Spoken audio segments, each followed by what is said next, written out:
The pandemic represents the most unique economic challenge of our time.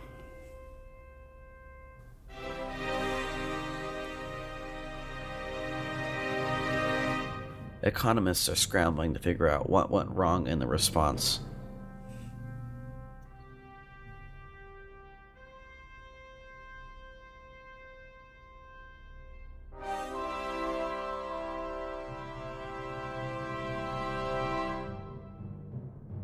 Will we continue to have problems post-pandemic? Let's find out. I'm Joshua Miller, and welcome to Think Critical.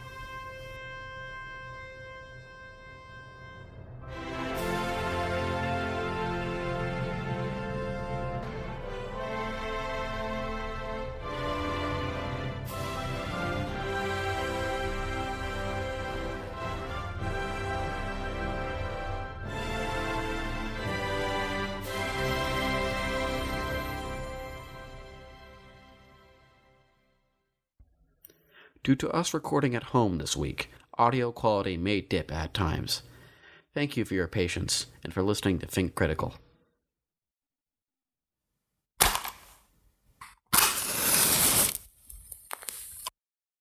Komal Sr-Kumar is president of Sri-Kumar Global Strategies, a macroeconomic consulting firm that guides sovereign wealth funds and multinational corporations. He previously worked as the head of the Trust Company of the West's Global Strategies Department. He is a senior fellow at the Milken Institute and has written numerous research reports and op-eds for news institutions. Hello, Dr. Sri-Kumar, and welcome to the Think Critical podcast. Today we'll be discussing COVID-19 and its effect on the global economy. Great, and thank you for inviting me, Joshua. Look forward to participating. Thank you, Dr. Sri-Kumar. I'm very sure this will be an extremely enlightening experience for our listeners.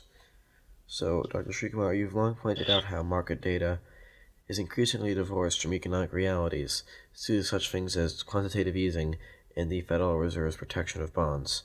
Do you think emerging data supports your conclusions, and what reforms will you make to solve the problems you posit exist in your conclusions? Joshua, you have several parts to your questions, so let me begin by talking about how the changes in policy have actually vitiated or affected the market numbers, and then go on to talk in terms of what can be done about it.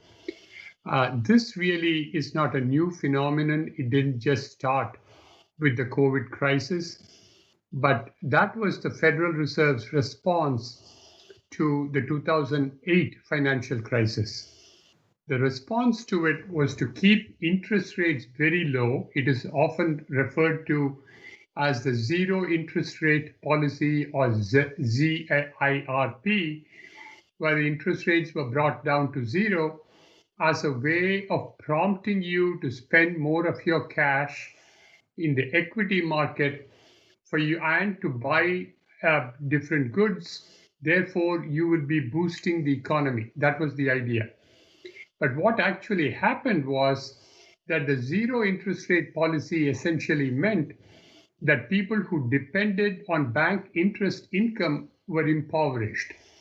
Their interest income went to zero. Retired people who'd have to depend more on bank interest income rather than on equities, they were also deprived of their earnings. And so what happened during the 2009 to 2019 decade, Joshua, was that you had a situation where wages rose very little, even as the stock market surged.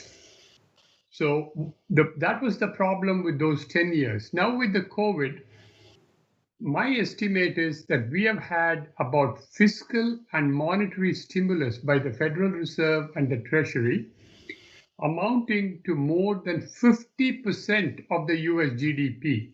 Think about it.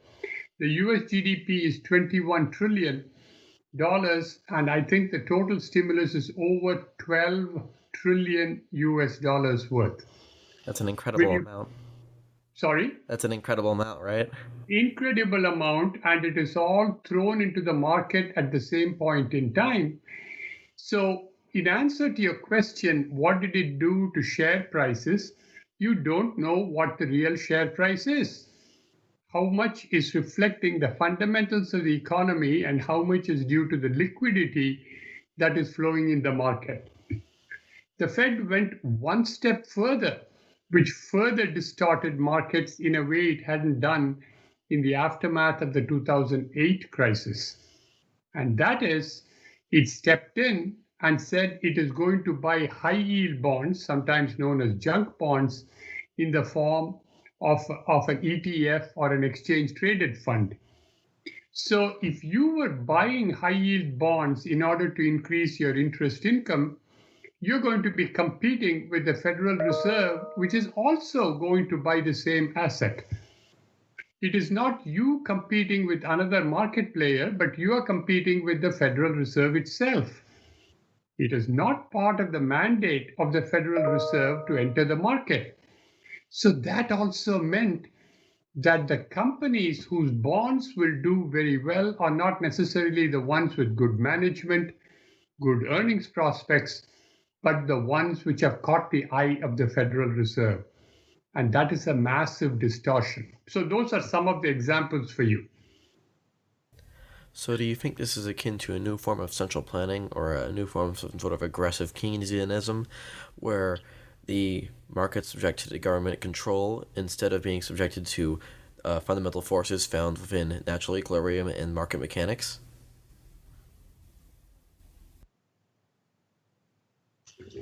I think this is a form I think you referred to a Keynesianism or some form of market control by the state. I think that's what it is, because the state has essentially entered the market. And we don't have it so far, but let's assume that the equity market takes a 10 to 20 to 30% tumble in the next few months because there is a secondary wave of the coronavirus crisis. Let's assume that. If you did that, the Federal Reserve would say, oops, this is going to put an end to the recovery that we had been expecting. We are going to enter the market and we are going to buy equities. And so think about what is happening. Then some of the largest companies in the United States may be partly owned by the US government. And you then say, isn't that what it was done in the Soviet Union, where the forms of production were in the state hands? And that is why you do not want to let the government interfere in the operation of the private market. So what's the solution to this? Should we return the Fed to its original mandate? Milton Friedman proposed a Federal Reserve computer that couldn't interfere in the economy. Scott Sumner proposes NGDP targeting. So what's the solution? I would say it's a twofold solution. Think about what the mandate was in the 1913 document, which established the Federal Reserve just over a century ago. And at that time, and since then, we have clarified the Federal Reserve has two mandates: to maintain a stable inflation rate, and second, in order to keep the unemployment rate very low and keep the economy growing at a steady rate. Now, the Fed has not managed to raise the unemployment rate and keep it at around 2%. We have failed in that mandate. The economic growth after 2008 remained near 2%, very low level given the potential of the US economy. We failed there as well. Having failed in the two mandates, essentially the Fed took it upon itself to respond whenever the equity buyers had a cry for help. But that's not the mandate of the Federal Reserve, so that should end. You have to look to see that the mandate is not to look at the share prices, it is not to look at high yield bond prices. You should be looking at where the economy is headed, where the Federal Reserve needs to help. You said, what is the solution? There are two ways. One, I know that you're a fan of Milton Friedman's. And what Professor Friedman said was to say that you should be looking in terms of letting the money grow automatically from year to year to year at the inflation rate you want to keep plus the rate at which the economy is going to be growing. And let's assume the US economy grows at 3% per year, and you want an inflation rate of 2% per year. When you put them both together, what we call nominal GDP or demand for cash holding increases by about 5% per year. And if you increase money supply by the same 5% per year, it is in equilibrium with the increase in demand. What you have then is that the money supply, money demand grow at the same pace. What is the problem with the current setup? Professor Friedman said that himself, that you have a long lag between the impact of monetary policy and what it is taken for. So if the Fed is taking a measure to boost economic growth and economic growth picks up by itself, then when the monetary policy has its impact, the economy may no longer need help. But the Fed cannot predict whether its policy is going to have an impact after 6 months, 12 months, 18 months, or 24 months. So there is a problem because you can't predict when it's going to have an impact. So for that reason also, you want to keep the money growth growing at a steady pace. And one of the professors on my PhD committee in Columbia was a gentleman by name John Taylor, who is currently at Stanford University Hoover Institution. And Professor Taylor said he had something called the Taylor rule to determine the pace at which the money growth should be taking place. So he wouldn't vary it from month to month, quarter to quarter, depending on what he thinks is happening. He would let it grow at a steady pace, and that is less destructive to the economy than the Fed deciding that it knows what the economy needs and to keep switching policy and having an impact at an inopportune moment. It's interesting that you mentioned those long and variable lags were described by Milton Friedman. I'm sure you're familiar with a guy named Scott Sumner. He's the founder of the school known as market monetarism, and he was the guy who helped engineer the best parts of Ben Bernanke's response to the 2008 crisis, at least in a lot of experts' opinions. Because, he advocates for NGDP targeting, which is something you're describing right now. He talks about as being the most accurate way to make sure the economy grows and to match up monetary growth and the economic growth. Now, he doesn't think that those lags exist, especially now for a quote-unquote much faster economy. We could sort of get away with not growing things at a certain rate. He says that the Fed has more than enough tools to keep a certain target and maintain it day to day. We've been successful sort of with inflation, so he says that we should set an NGDP target instead. He says that it accomplishes a lot of Friedman's ideas of how the monetary growth and economic growth interacted without having to rely on these long and variable lags that Milton Friedman says existed, or she says does not exist. So do you think that the Federal Reserve could just get away with just targeting NGDP, or do you think it needs to go take a more steady rate approach? I think that if it is NGDP that they are targeting rather than the inflation rate, I don't think they are going to have any more success. They can, if the only thing I think would be close to getting a success is that the NGDP target that they mentioned should remain fixed, meaning you're talking about 5% per year, not a situation where you say, I decide now that the NGDP growth should be 7%. Next year, it's okay for me to accept only 3%, because I do believe that the lags are quite significant. Let me give you an example. We have had 10 years of near zero interest rate policy. 2017, the Fed made a half-hearted attempt to start to increase interest rates. But then very soon, with the COVID crisis coming on, they have given up on that target. We have gone back to zero. The first time around, when we had the zero interest rates, you found a whole lot of low-income earners were essentially, the purchasing power was drastically reduced.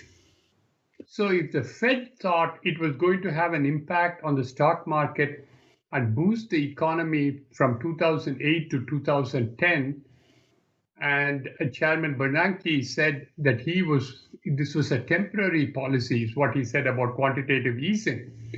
We find that the impact it has had on income distribution, the deterioration in incomes of low income groups compared with the higher income groups, are worsened in the 10 years. So it's not a short lag, and it is not a predictable lag either. And if you look at what has happened in terms of the policy and what it has done, it had an impact far beyond what you would anticipate would happen purely with inflation. In this case, what it meant was that there is a measure called Gini coefficient, which measures the extent of inequality of income. The closer that figure is to zero, you have more perfect distribution of income. The closer it is to number one, the worst situation with income distribution. Let's just leave it that without getting more technical. And in the case of the United States, by 2019, it was the country among the developed countries, the worst income distribution, with the exception of Chile and Mexico, which were even worse. And you have to ask the question, how did we get there for such a bad income distribution? And it was partly because of the policies that were followed in the previous 10 years. Other than reforming the Fed, what other solutions exist to fix our Gini coefficient and our slow economic growth? I know that Piketty proposed a international progressive tax on wealth. He's very into the Gini coefficient. And I also know that you've advocated in the past for increased immigration to help encourage economic growth, especially skilled immigration. So are those potential solutions to these problems? First of all, I'm not in agreement with Thomas Piketty in terms of what the solution should be. I think if you increase the tax rate substantially, as in fact has been done in his native France, for example, and even though France is a great country to go to, you enjoy it for tourism, but it is not a shining light in terms of rate of economic growth, technological innovation, changes. That's not where France shines at all. And so you really have to ask the question, it doesn't come out of France with the policies that are recommended. And they have very high taxes. And that has not helped the French economy any bit. I think what needs to be done, Joshua, here is the fact that the high unemployment rate, the high structural unemployment, the income inequality are all factors which are caused by structural elements. What do I mean by that? If you have a need for carpenters and you go looking for a job and your skill is in ancient Greek history, and I have nothing against ancient Greek history, by the way, but if that is where your skill level is and the carpenters are where the demand is, you're not going to get a job. To get a position, in addition to immigration of skilled carpenters who can come and take over the job and increase the productivity of the United States, the other thing that you need to do is that you need more people to be trained as carpenters. And here, I am a fan of the system that was developed in Germany in 2003. And that goes directly to answer your question. In 2003, Germany was known as the sick man of Europe. You wouldn't believe it today when they have done so well in subsequent years, but it was in pretty bad shape. And what the chancellor at that time did was to tell the workers, if you agree to get practical training as a welder, as a carpenter, as an apprentice at a lower wage than you're getting today, we will give a subsidy to your employer to train you. 1 year from now, you will have more training. That same employer would want to hire you full time. because he knows who you are, he has worked with you, and you have developed the skills. And that was a major reason why the skills were developed in Germany. And despite the fact that the Europe as a whole is suffering from a drop in population, Germany is one of those which finds its way to get the skilled immigrants to come into the country. In the United States, in the last 3 or 4 years, we have especially suffered with immigration being held back. For example, there is a visa system known as the H-1B in the United States. It's a skilled professional. And you bring professionals from foreign countries, they are already educated, they are already trained. You bring them in, you give them a visa for 5 years. And they can bring their spouse, they can bring their family, they can stay here, and they increase the productivity immediately because they come there with the education elsewhere. Think about it. A foreign country paid to educate them. You get them free of charge. And then once you employ them, they are here to increase production in the United States. But that is being restricted very, very sharply right now. So in other words, you're not going to have that taken place if you construct walls, both physical walls and visa-related walls. You're only going to harm yourself. I know that a lot of senators are proposing currently a sort of importing a lot of the skilled labor which exists within Hong Kong to the United States. Is that a plan that you can get on board with? Oh, to try to get the Hong Kong people to come to the United States? Yes.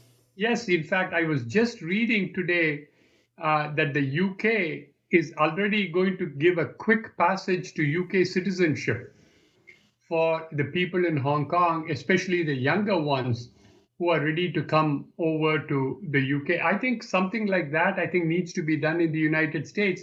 And Hong Kong is a place with a lot of skill.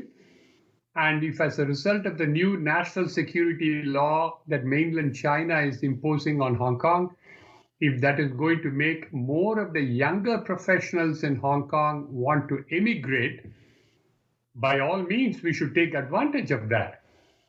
The people immigrating would be very happy, and the United States would benefit as well.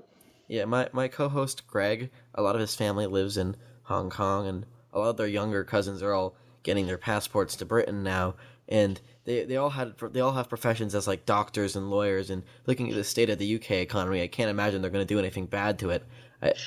Now that Boris has cut down on immigration from the EU, the British economy is really going to have to find a new source, and I think that Hong Kong's have the best sources possible due to the skill the skill of the labor in Hong Kong, and also because of moral reasons to protect them from the CCP. Right. You are absolutely right. One is again the skill base which is in Hong Kong, and don't forget something else.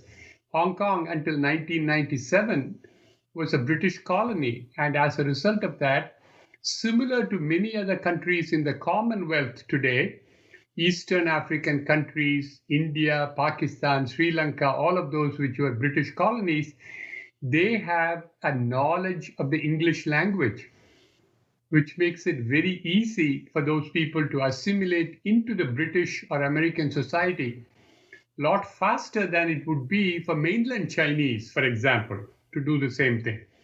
Yeah, like I know that Teddy Roosevelt, he as much as he was pro-immigration, his one big qualm about increased immigration was that he thought the United States would function best having everybody speak one language.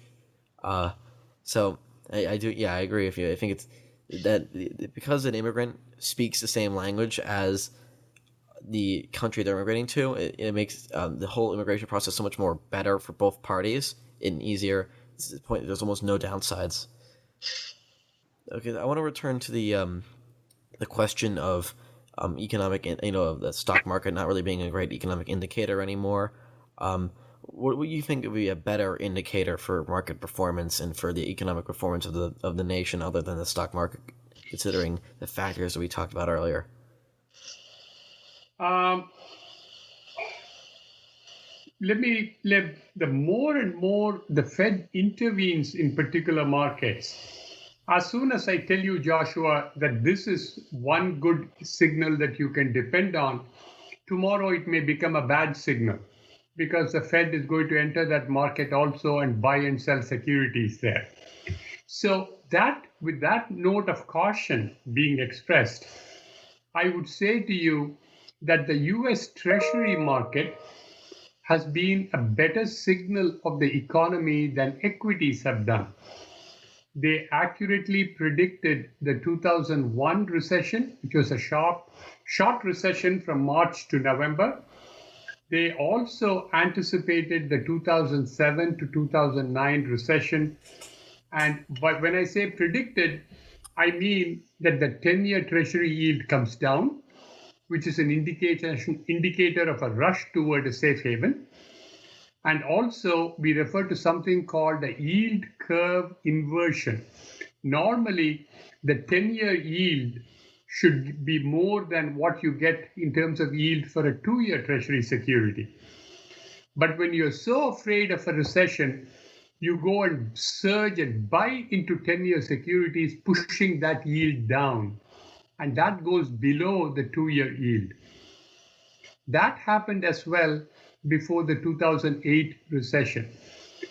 And today, I would have said that that continues to be a good indicator. I was looking for a recession in the middle of 2020, even before the COVID crisis came into being. Now, what has happened now is today the Fed is said to be thinking in terms of controlling the interest rate. What does that mean? Instead of just quantitative easing, which is buying and selling a certain quantity of bonds, they would be fixing the interest rate and say, we don't want the 10-year yield to be ever more than 1%. And therefore, if it goes to 1.1%, we will then buy a lot of treasuries in order to bring the yield down. And that is called yield curve control. And instead of selling a fixed number of bonds, they are selling you a fixed interest rate. And if they were to do that, then even that one market, which used to provide a good signal, will get polluted by these contrary signals coming from the Federal Reserve. But as of now, it is still a good market to give you a signal. I continue further about indicators. Andrew Yang, during the presidential campaign, talked a lot about how essentially we should sort of move past GDP as our ultimate target for economic growth, and he sort of mentioned things like standard of life and the age people live to as being sort of better indicators of how our economic performance is, because obviously the purpose of the economy is not just to be of the economy, it's also to serve us. Markets really serve us the best. So do you think that we should sort of revitalize the ways we think about markets and how they perform into a more human-centered way, as he would put it? It is a great ideal, Joshua. It has been tried. And the French government hired 2 Nobel Prize winning economists to try to find alternatives to it. Joseph Stiglitz and Amartya Sen were 2 professors who were hired to find a way in which you can measure well-being. How well you are doesn't depend on GDP alone. If your atmosphere is more polluted as you get to a higher level of GDP, for example. But the problem has always been, how do you measure the new level of well-being? I would say to you, it is a good goal to have, but it is going to be very difficult in practical terms to find a measure that can serve your purpose. Yeah, I know for a fact in South America, certain soccer games can literally change history in terms of getting countries angry at each other or improving national happiness to cause great benefits for the nation. It's like certain cultural factors which can never be sort of affected by the economy, like a soccer game can never really be affected by economic growth, are often even greater impacts on human happiness, and thus would distort any sort of measurement of the economy via like happiness figures, sort of, right? Right. It is the same thing. But it is true of any human being. you're clearly better off. You think you'll feel happier with $100 extra in your pocket rather than $100 less in your pocket. On the other hand, would having that extra $100 compensate for a very happy experience doing something else? Then you're comparing apples and oranges, and then that is, I think, the problem that you have with a new measure. So in other words, if you say I cannot measure apples and oranges, then I ask you the question, are three oranges and two apples better than one apple and four oranges? So they're not measurable, and somebody has to do that. And if you decide that way, I can come and say, hey, that is arbitrary. I disagree with that comparison. I would measure it some other way. And that is typically how it has happened. And a professor during my graduate days, Kelvin Lancaster at Columbia University, had a measure called UTILS, UTILS. And what he meant by that was, for anything you do, you get satisfaction. When you have a nice bowl of soup, you get 5 utils of satisfaction. And then he said, how much would you exchange that for a hamburger? And is that going to give you more utils or less utils than what you got from a bowl of soup? So these are all conceptual measures which are alternatives to a GDP, except that the utils were more at a micro level, at a one-person level, but you can extend it again to the macro side, but it's going to be hard to measure. It's a good thought. Yeah, I know that, John Stuart Mill, who was one of the great reformers of utilitarianism into what we sort of think of it as today, he made a distinction between higher and lower pleasures, where, given a reasonably intelligent and well-mannered person, if they are given two experiences, whichever one they will prefer at any sort of given moment is the higher pleasure. So, even when making those sort of utilitarian considerations, I think that a lot of times the preference and also the ultimate moral objectivity of the individual instance has to be taken into account. Very much so. Very true. So what do you think would be a better government response other than the CARES Act or the Federal Reserve's current actions for COVID-19's effect on the economy, if there was to be any response at all? Like I know that certain libertarian institutions like the Foundation for Economic Education have even sort of complained that they think that the CARES Act or even the lockdowns have been ineffective and have actually done too much damage themselves. I don't know very quickly whether it's an effective alternative, and I'll tell you why. That if you do not lock down, I see that as a trade-off between higher GDP production, higher production today, and the trade-off is you're going to have a much higher incidence of coronavirus in the future. And that is what very many states in the US, they are going through today. They opened up prematurely, and especially in Florida, you have instances of young people rushing to bars. Of course, when you go to a bar to have several drinks and then be with your friends, you are not at the same time going to be wearing a mask and taking a drink. You are there, you don't have a mask on, everybody is there having a great time, they're all very close to each other. You're not 6 feet apart by any means. And they in turn found a few bars were responsible for a massive growth in the coronavirus incidence.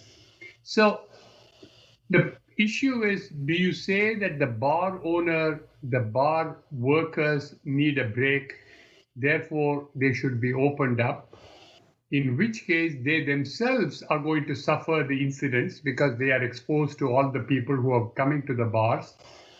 And just today, we have had the states of California and New York both restrict the amount of indoor dining that can be done.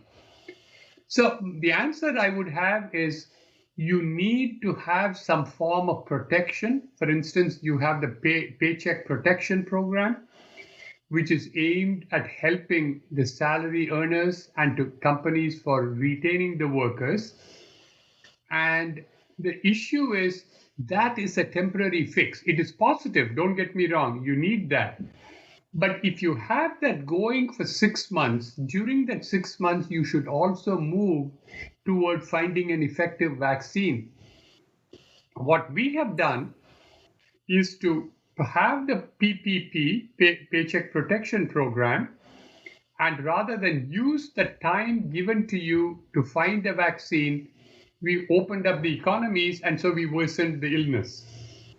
So what are you going to do next? Extend the program for another 6 months? Throw another $6 trillion into the economy? You do not have a fix by opening up the economy and increasing the stimulus at the same time.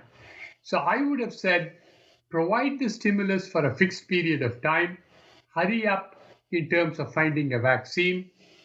In the meanwhile, take your lumps in terms of the economy suffering a negative impact. Let me go one step further.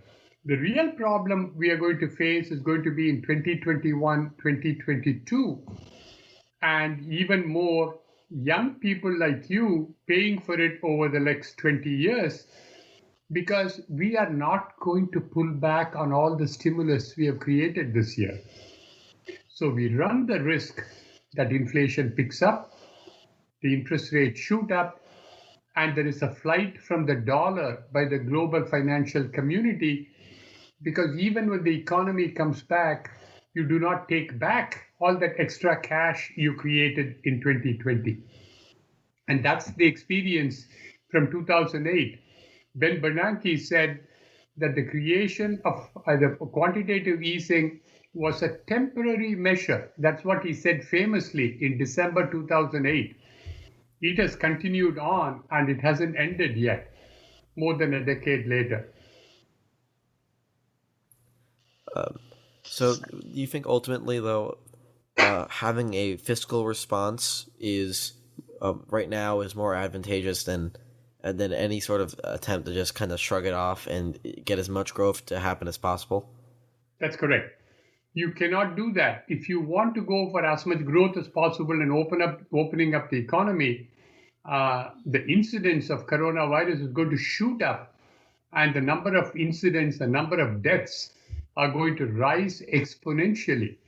And again, going back to your previous theme of GDP growth, your GDP growth may pick up temporarily, but on the other hand, the number of deaths would have increased. Is that a better situation for the society as a whole? Yeah, I think it's a good thing to remember that economic growth isn't everything, because if everybody's dying, then what's the purpose of having a higher economic growth? Because the whole point of the economy is to serve us. Exactly. So a lot of futurists have made the comment that COVID-19 is sort of accelerating the arrival of a future via working from home and necessitating more automation.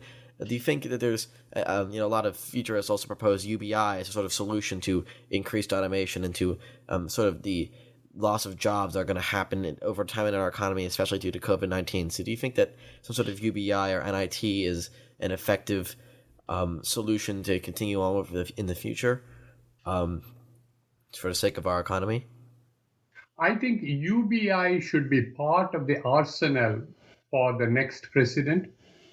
And a colleague of mine working for a law firm in Los Angeles and I wrote 2 papers for Milken Institute in terms of how the universal basic income would help the workers in terms of increasing their skill level, because the way it would be done was to give a fixed sum of money, like $10,000 a year for every adult.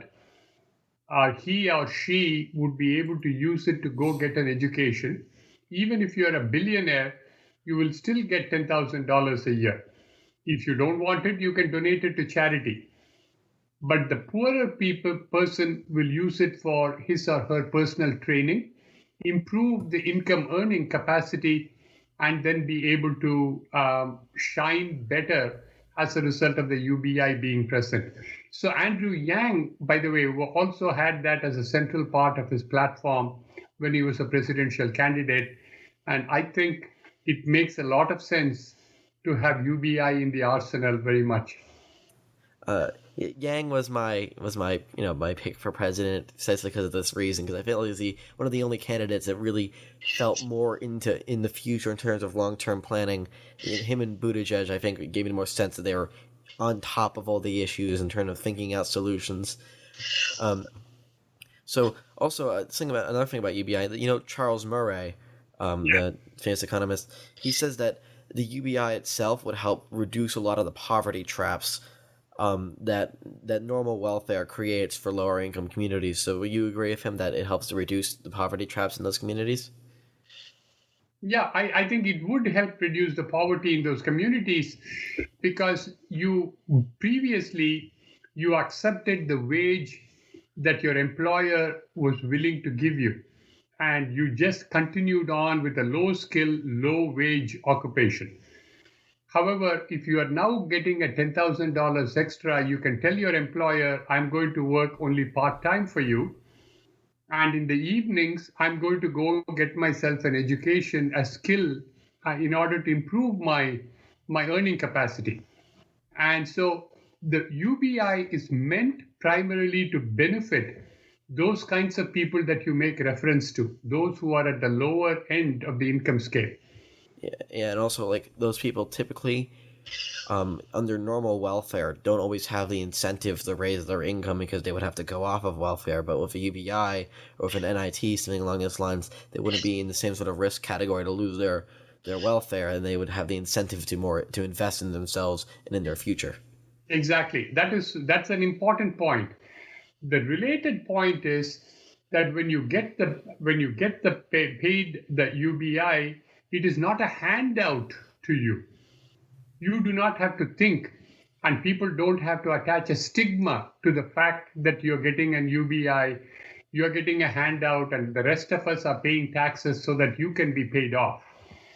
The reason why it's not a handout is because everybody is going to get it in the adult population.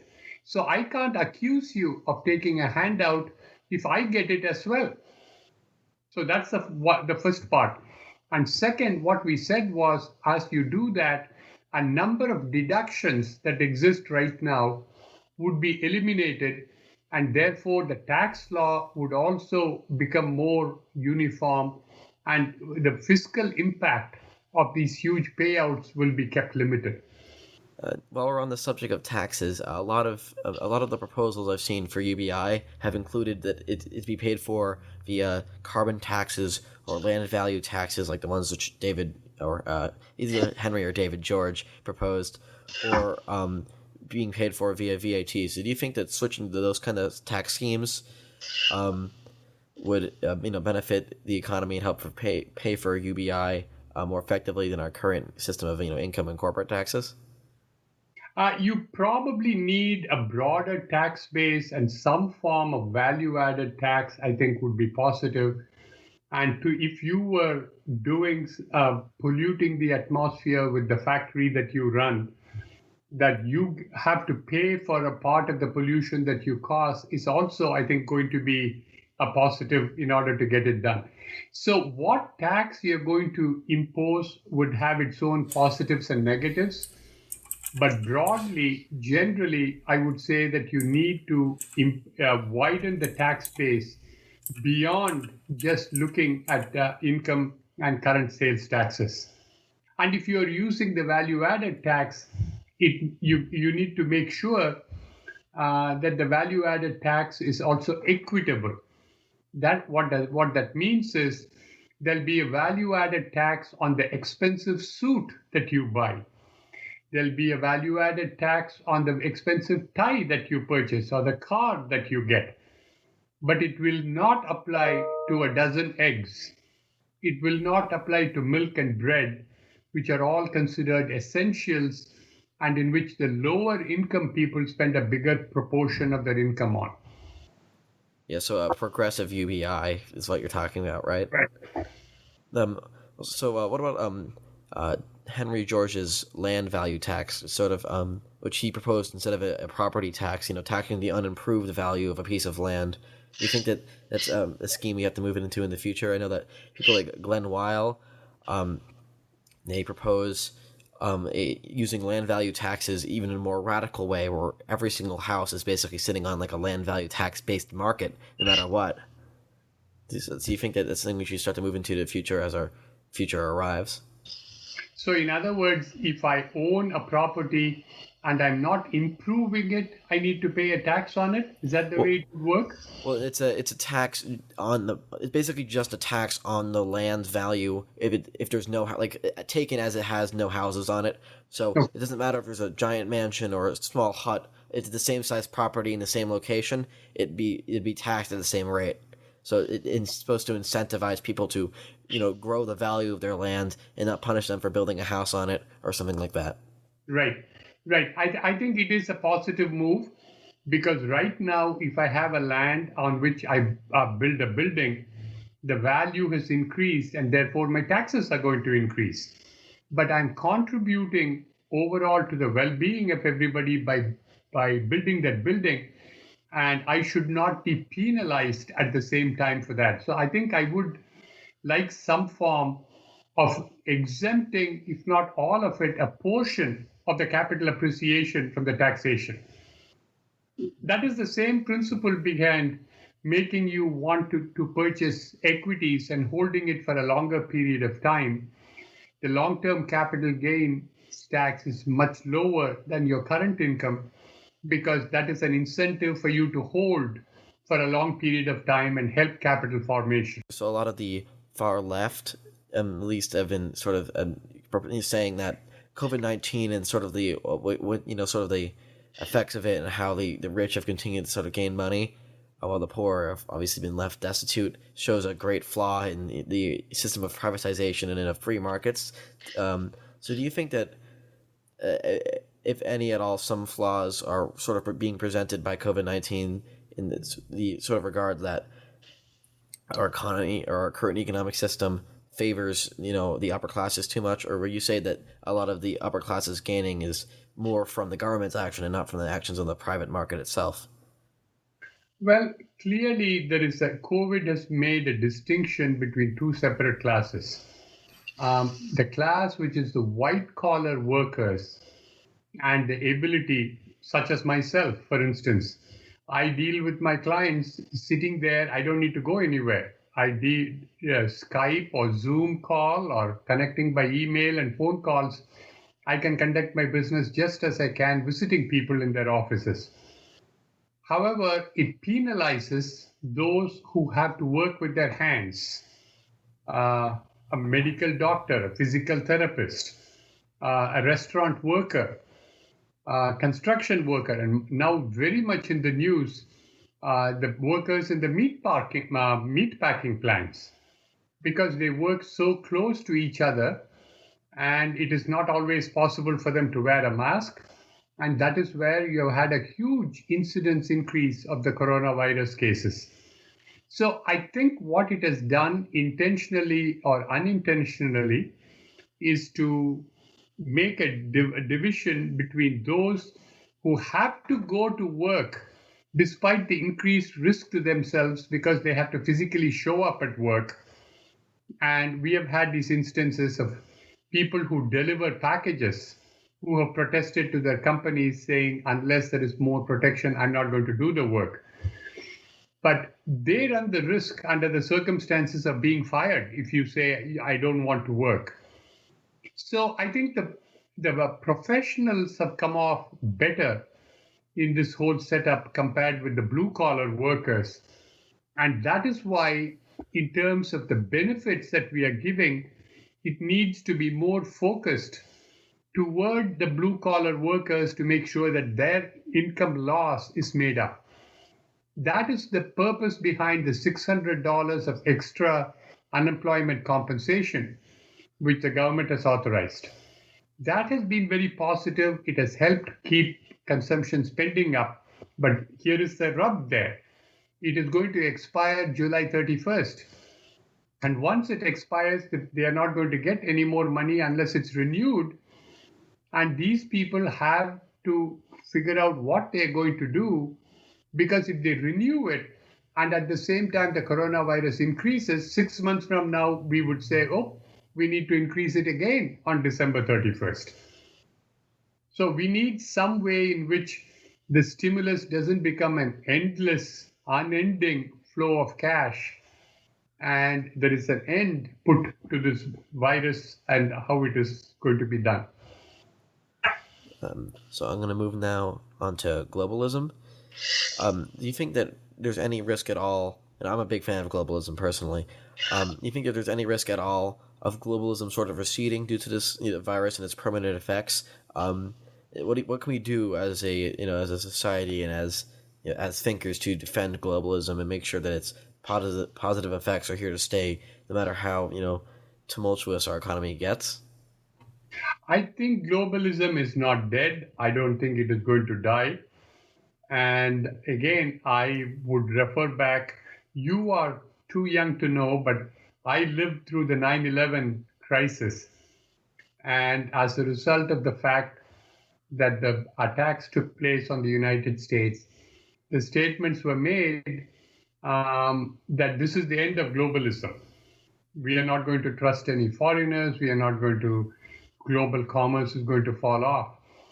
I think that fear must have lasted 6 months, and then things were back to normal.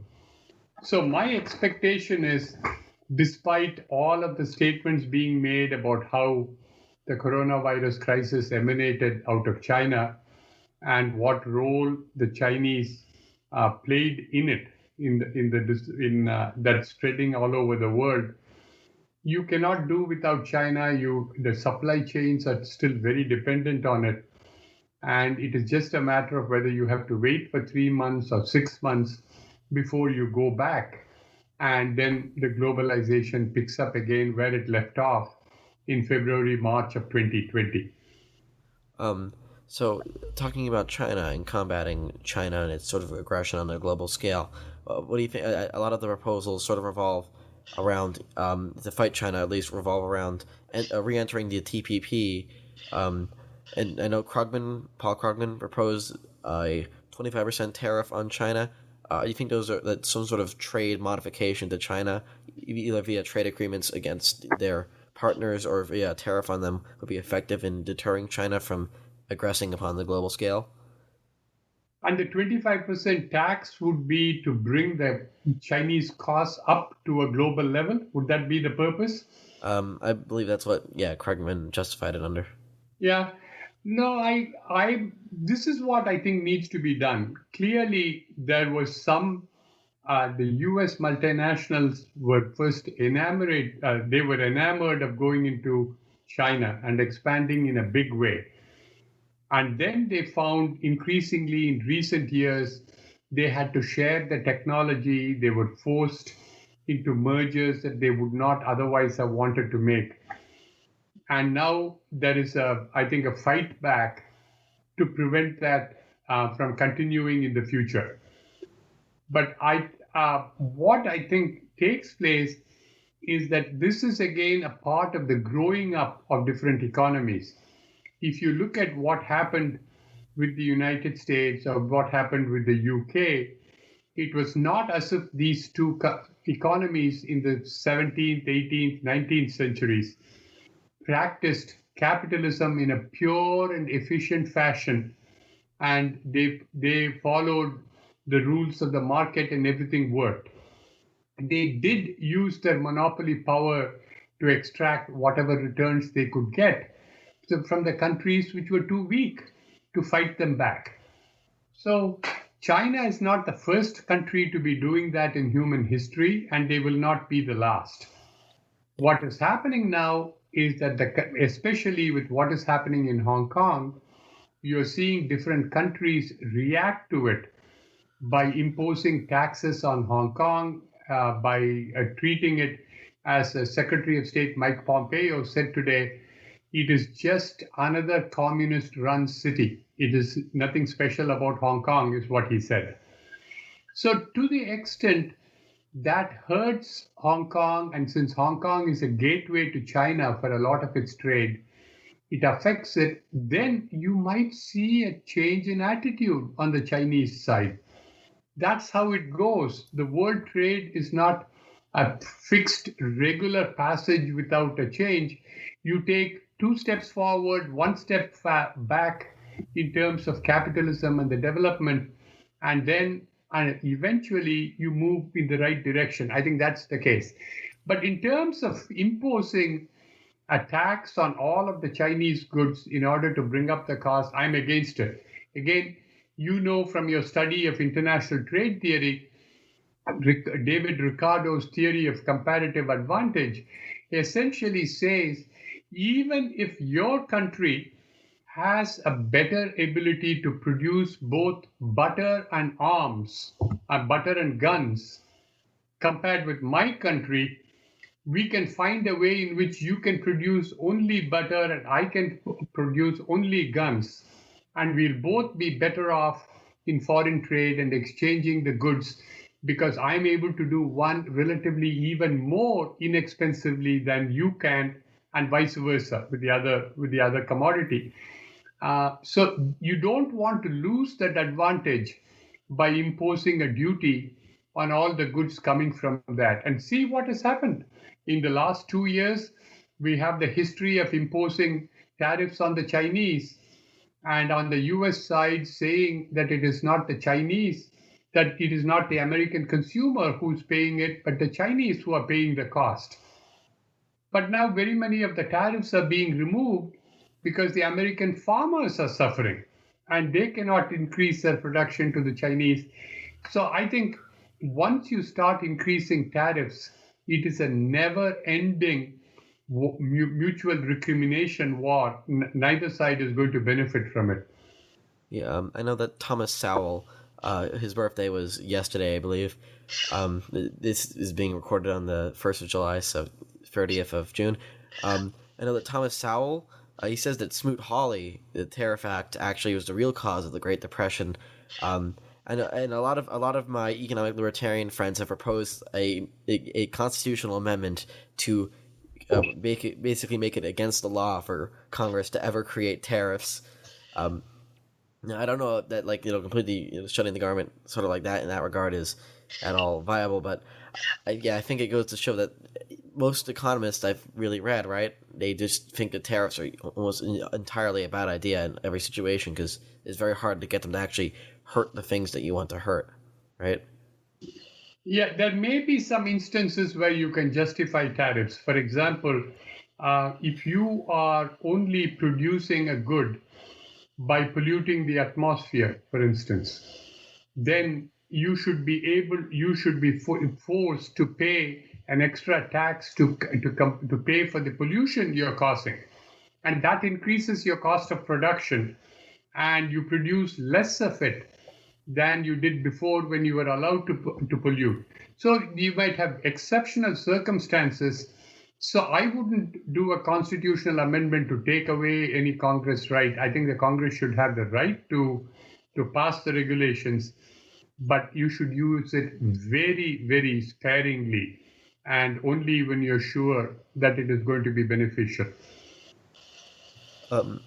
So also on the topic of trade, I know that Thomas Friedman is a proponent. He's a proponent of neoliberalism, the school of international relations, not the school of economic thought. But he thinks, according to democratic peace theory, that the more which the countries are going to be trading with each other, the more which we trade with China, that the less likely we are to go into conflict because we're going to start relying on each other for more and more goods. So do you think that that's going to hold up that China is still going to be reliant on us for certain types of capital, and we're still going to be reliant on China for production, so that we won't actually have any conflict?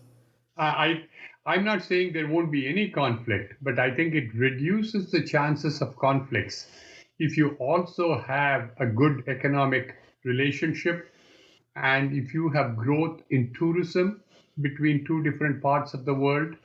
All of that reduce the risk of your going into an armed conflict in terms of dealing with it. Also on topics of countries we're trading with, in terms of new markets for us to be entering into, Southeast Asia, the Indian subcontinent, and Africa, especially Nigeria. Of those free markets, I see really mentioned amongst the most viable for, U.S. economic contact. What do you think is going to be the best long-term sort of investment? I know that India being a democratic nation is a and also a counterbalance to China is a good choice, and Nigeria has going to have a huge population. By 2050. It's supposed to have I think it's supposed to have the third highest population. So, what do you think of those as emerging markets we should be investing into?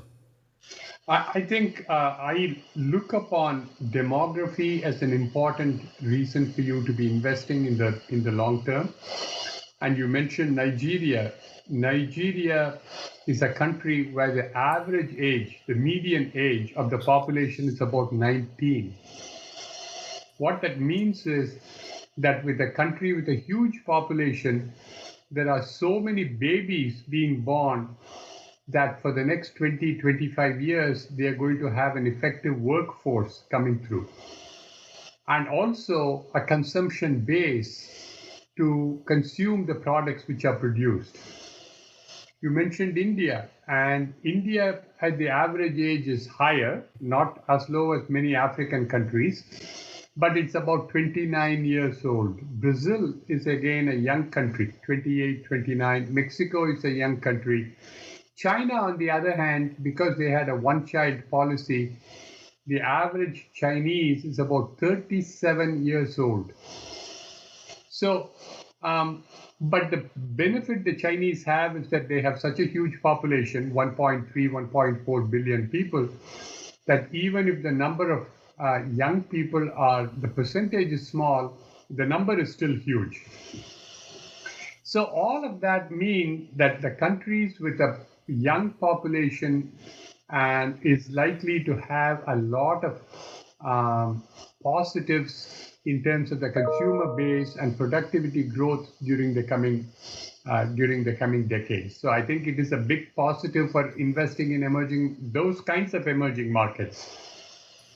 So, are you bearish or bullish on China? Do you think that they're gonna have to democratize as their economy grows and as their middle class grows? Or do you think that they're going to continue to go down this sort of a dark authoritarian dystopian route that a lot of people see them going down? Do you think that they're gonna that eventually we're gonna have the dream of a liberalized China that Zhao Zhejiang sort of described?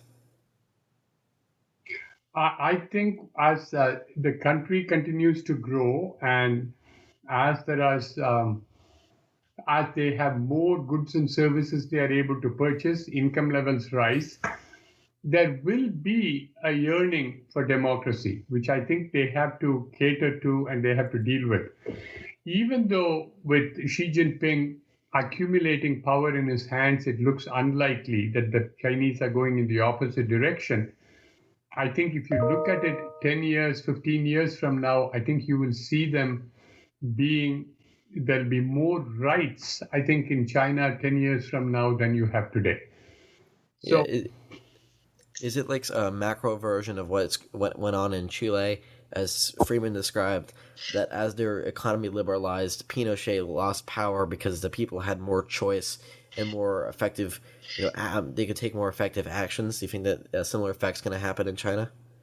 that was one part of it, but I used to travel to Chile even in 1982, 83, at a time when it was really under the strong thumb of the military dictatorship. And when you see it, two things happened. One is, as you said, the income levels increased, the free market capitalism, that was the positive part of Milton Friedman's teaching to the people in Chicago. They were known as the Chicago Boys, who were advising Augusto Pinochet. But the negative part of it was Friedman was seen to have condoned the political method and the suppression of dissent that was taking place in Chile for a lot of the time. So in addition to the improvement in the economic standards, I think the Chileans found that they simply ran out of patience. I can be in a dictatorship for 2 years or 5 years, but then if you look at it, in Pinochet's case, it was from September of 1973 when there was the coup, and it went on till 1990, 17 years. And by the time they were ready to make a change, and I think he himself was old enough that he was ready to quit. So, talking also about like liberating countries, Venezuela. Do you think that there's any possible path for Venezuela to liberalize their economy? Do you think that a regime change is going to be necessary to free them from the grip of authoritarian socialism? Venezuela, I think, has to change. It was a great, great country. I remember it as a one with flourishing democracy, extremely wealthy in the 1970s, going into the 80s. And then it got into the grip of Hugo Chavez populism, and now you have Nicolas Maduro as the president. I don't see a way out, because if it is just, there is no way to have a democratic transition in Venezuela any more than you can have in North Korea. If you can think about North Korea having elections and free elections, the people will throw out the leaders. You can't tolerate that. So if I were the leader and I'm suppressing dissent, I have to keep doing it for as long as I can. And so I think either you have a regime change or you continue with it. I would have thought that if the US had acted properly, which I think it did not, in terms of the boycott and in terms of supporting the opposition, Maduro should have gone by now. So, also in terms of authoritarian regimes, Russia obviously is an authoritarian country. And do you see any sort of pressing need for the EU to federalize, both to counter the negative effects of COVID-19, but also to provide a counterweight to Russia in terms of European dominance? Because Russia doesn't really have signs, at least, of slowing down its ambitions, at least. Do you think that there's going to be an increased need for Europe to take a more active role and to take a more central, the European Commission to take a more centralized role in terms of the politics of the continent? By referring to the politics of the continent in terms of the attitude toward Russia? Yeah, attitude towards Russia and to Russia's, which towards the countries that border Russia and are being pressed into its sphere of influence. Yeah, first to do that, European Union needs to have a common foreign policy.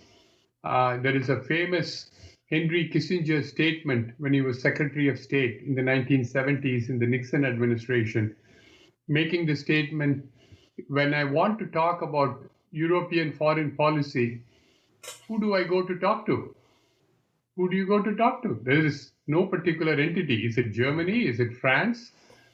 Italy, UK, where do you start? So I think before they can think in terms of democratizing the grand region, they need to have more of unification in themselves and have more power coming that way before they can expand. Yeah. While we're on the topic of Europe, and also obviously we're talking a lot about COVID-19 and the economy. What European nations have done a good response to COVID-19 and its effects on the economy, and what are some things that a lot of European nations have done wrong? Well, if you look at it as a snapshot today, most of the large countries have done very well. The incidents have gone down in Germany, France, Spain. There is a bit more than the others, but Italy, which was the start of it all, has come down to very, very low levels. So I think that initially Italy, like the United States, was slow in recognizing the seriousness of it, and therefore it spread. But once look at what they did. They had a lockdown. They suffered a very sharp drop in GDP in the second quarter, and they have managed to arrest it. The United States was late in recognizing, but also we were late in taking preventive measures following that. And therefore, the incidents are growing. So, that I think would be the lesson that we would learn from the Europeans. In terms of Europe, you think Germany or France? Those are probably the two greatest candidates for increasing control over the European Union and for being the strongest country in Western Europe. What do you think Germany or France has done well in terms of response, which puts them in a good position to take a more domineering role in the European Union? What have they done correctly Yeah. well, the domineering role is clearly partly it comes from size. They are the two largest countries in the so-called EU 27 on the east side of the English Channel, and that helps in terms of the overall expansion. Done a very good job in terms of productivity growth. I think Germany is far ahead of France in terms of the economic meeting the economic challenges and growing with it.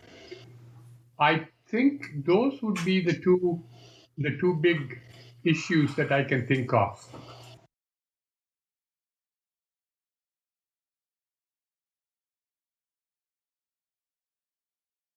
So thank you, Dr. Sri-Kumar, for joining us here today at Think Critical. I'm sure this has been a very enlightening experience for our viewers. You have a lot of really great takes on the future, and I think that our politicians need to start listening to people like you more and more to help us deal with the onslaught of an increasingly dimming future. Thank you for inviting me, Joshua, and I think you had great questions on a range of topics, and I'm very happy to have been a part of it. Don't forget to tune in next week for our roundtable discussion. We'll be discussing some of the same things we discussed this week about the future of our economy and about the principles which we rely on. Thank you for listening to Think Critical.